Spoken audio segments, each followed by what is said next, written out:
सबसे पहले तो मैं मेरी दोस्त साक्षी मलिक ने जो बेबुनियाद आरोप मुझ पे लगाए हैं, तो मैं कहना चाहूँगी, एक कहावत है कि आंखों देखा और कानों सुने पे विश्वास नहीं करना चाहिए।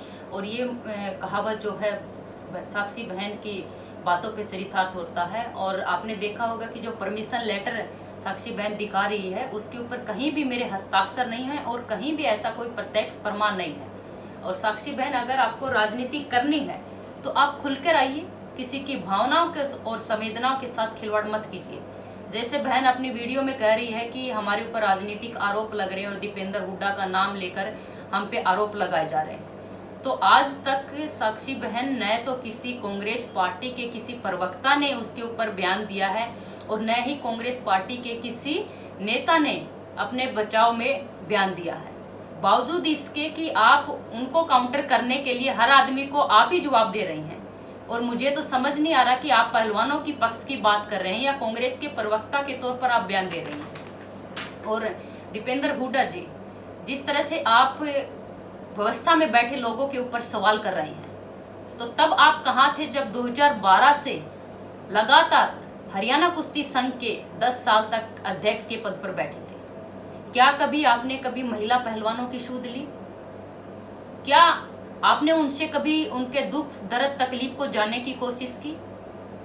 क्या कभी आपने इस बातों का संज्ञान लेने की कोशिश की?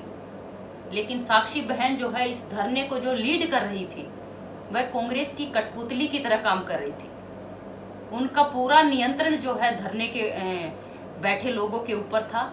और एक मुहावरा और एक कहानी मुझे याद आ रहा है कि जैसे आपने सुना होगा कि जब कोई मिठाई जमीन पे गिर जाती है तो आपने देखा होगा कि बहुत सारे कीड़े मकोड़े जो है अपने बिलों से निकल आते हैं। और वही हुआ, सबने देखा और सभी ने पहलवानों के कंधे पर बंदूक रखकर अपनी अपनी बंदूकें चलानी शुरू कर दी। और एक भारतीय होने के नाते, एक पहलवान होने के नाते मेरा भी खून खोल रहा था।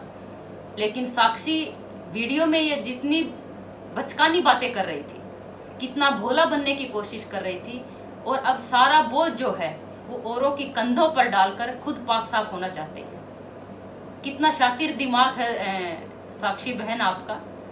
खाप पंचायतों के जो चाचा ताऊ, जो मेरे भी चाचा ताऊ हैं, मुझे गर्व है कि मैं एक किसान मजदूर की बेटी हूँ। उनके विरोध में होना तो सपने में भी नहीं सोच सकती। और मैं इसी समाज का हिस्सा हूँ और इनका इस्तेमाल करके अब इनको बोना मत करिए, यही सबसे बड़ा पाप है। हाँ बहन, यह जग जाहिर हो चुका है कि आप कांग्रेस का हिस्सा बन चुकी हो और सबके सामने आकर क्यों नहीं बोलती। और रही बात, अगर किसी भी मेरी बहन के साथ कुछ गलत हुआ है तो मैं उनके साथ हूँ और साथ रहूंगी हमेशा। लेकिन उनके लिए कोई भी अगर मुझे कुर्बानी देनी पड़े तो वो भी देने के लिए मैं तैयार हूँ। लेकिन बहन, न्याय प्रक्रिया पर मुझे पूरा विश्वास है और गलत को सजा मिलेगी और सच्चाई की जीत होगी और जल्दी ही दूध का दूध और पानी का पानी होगा। और अंत में मैं एक बात और कहना चाहूँगी कि जो लोग राजनीतिक आरोप लगा रहे हैं मुझ पे, उनको कहना चाहती हूँ कि मैं भारतीय जनता पार्टी की सच्ची सिपाही और कर्मठ कार्यकर्ता हूँ और हमेशा रहूँगी।